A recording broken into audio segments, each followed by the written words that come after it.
Well,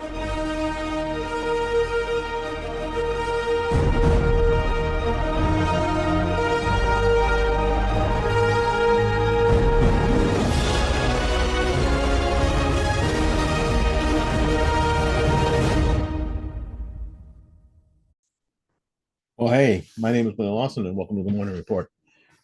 Um,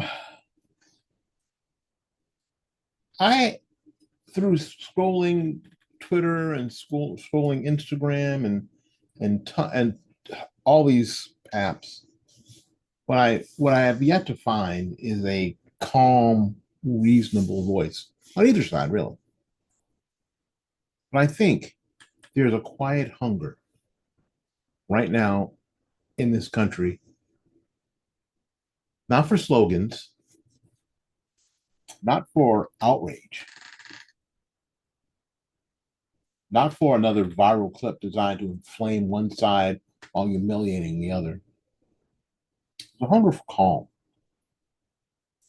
Now, not a passive calm, not silence, but grounded, confident, steady voices that can explain what is happening without yelling, without demonizing, or panicking. That hunger exists because the noise has become, frankly, unbearable.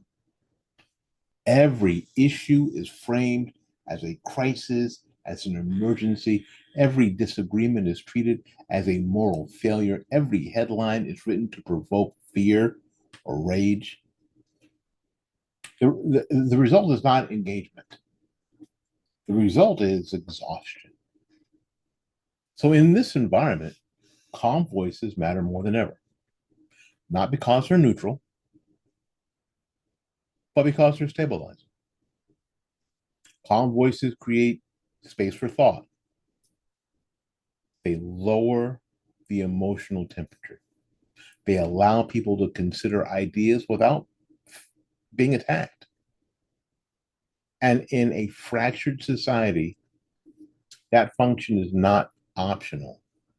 It's really essential. The modern media ecosystem rewards volume, speed, and intensity. The loudest voices dominate feeds. The angriest clips travel fastest. The most extreme framing generates the most engagement. But oftentimes, engagement is not understanding. And understanding is what the country is losing. Calm voices do something radical in this movement. They refuse to perform. They don't rush to judgment. They don't chase outrage cycles. They don't speak before facts settle. And they're willing to say, hey, slow down, even when others are demanding immediate alignment. That restraint is increasingly rare and increasingly valuable. One calm voice matters. Excuse me, one reason why calm voices matter is that most people are not extremists. Despite how politics looks online, the majority of Americans live in the middle of their lives. They go to work, they raise their kids, they worry about their bills, they want safety, stability, and a future that friggin' makes sense. They're not looking for ideological warfare, they're looking for clarity. When every issue is framed as a binary choice between good and evil, those people disengage. Not because they don't care, it's because they feel underrepresented. Calm voices speak to them. They acknowledge complexity without surrendering principle. They explain the trade offs. They admit uncertainty. And paradoxically, that honesty builds trust. Another reason calm voices matter is institutional breakdown. The trust in government, the trust in media, education, and even churches has eroded. People no longer assume competence or good faith. They're wary of authority, and for good reason. So, in that vacuum, influencers and agitators rush in because what we know is that nature abhors a vacuum. They offer certainty, outrage, and simple villains.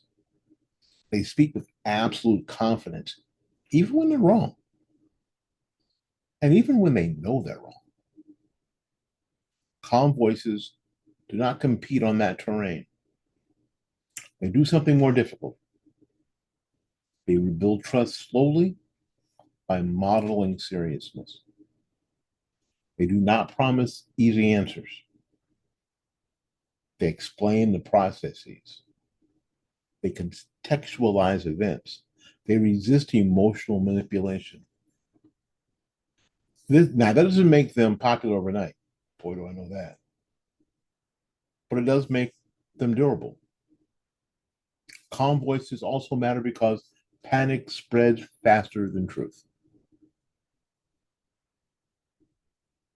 Fear narrows thinking. It shortens attention spans. It increases susceptibility to misinformation. When people are emotionally flooded, they stop evaluating claims and start reacting to cues. Calm voices interrupt that cycle. They remind audiences to breathe, to verify, to think. They model how to process bad news without losing perspective.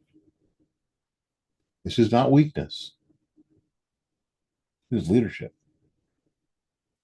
Historically, societies in crises have relied on steady communications to navigate uncertainty.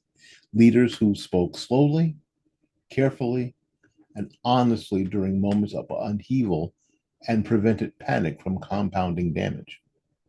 Today, many institutions have abandoned that role. They chase virality instead of stability. That leaves a void. And into that void step independent voices, podcasters, commentators, writers who choose composure over clicks. This is where platforms like this one matter. Not because we're louder, but because we're steadier. And another reason calm voices matters is this: moral inflation. Every disagreement is framed as existential. Moral language loses meaning. Accusations escalate until they collapse under their own weight. Eventually, nothing shocks anymore. I've said this 1,000 times, 1,000,000,000 times. I've said it one time. I am often disappointed, but I am never surprised. That's a bad place to be. Calm voices resist that inflation. They reserve moral condemnation for actual wrongdoing. They differentiate between error and malice. They refuse to label neighbors as enemies. I had a neighbor across the street. Politically, we were 180 degrees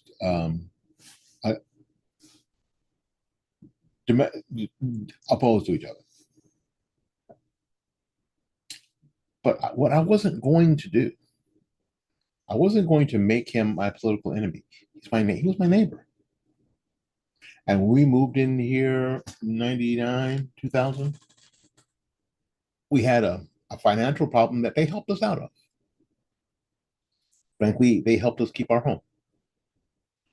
Even though we were not going to disagree on a lot of things political, most things political, I was not going to make him my enemy. I was not going to engage in my front yard, on my doorstep, or in his front yard or doorstep in harsh political debate. I wasn't.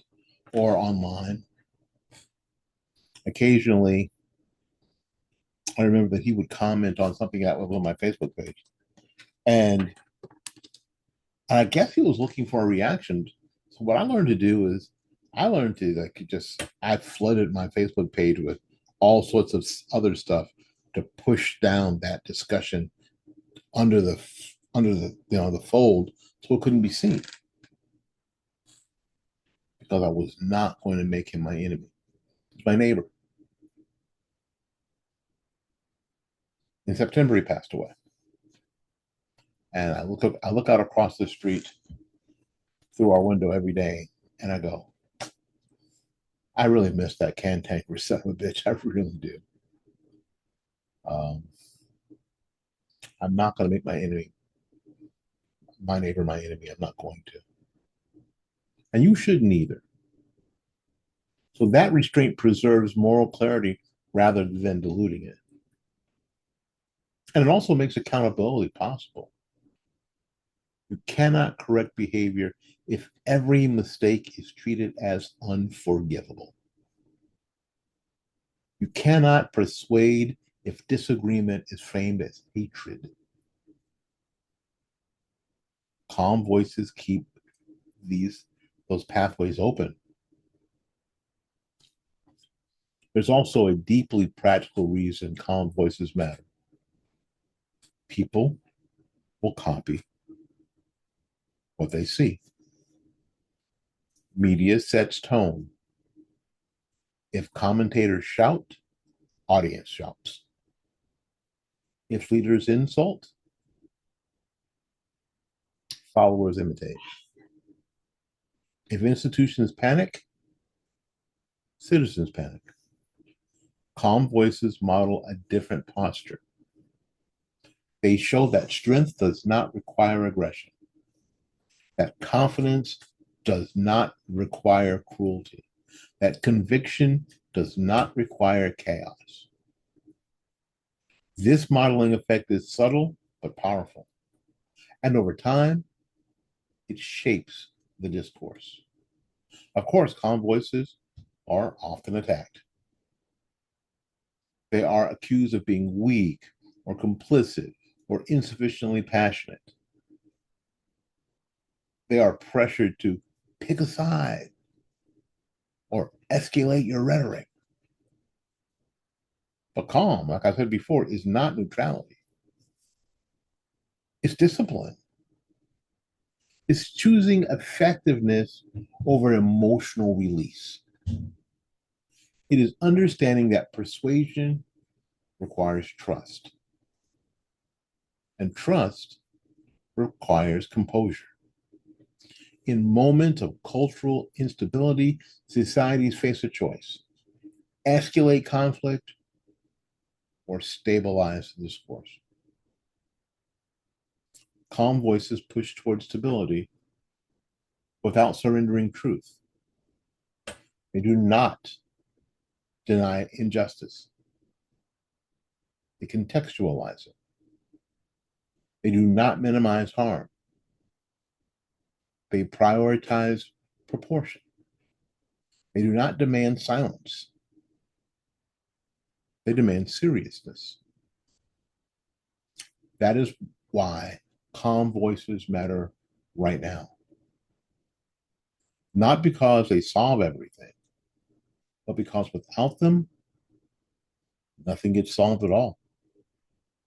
And in a moment when trust is fragile, institutions shaky, tempers are high, the quiet confidence of an adult may be the most radical thing left. My name is Willie Lawson. This is Morning Report. We'll see you again. Go out there and learn to love somebody. And for goodness sakes, take care of yourself. We'll see you when we see you. Bye bye now.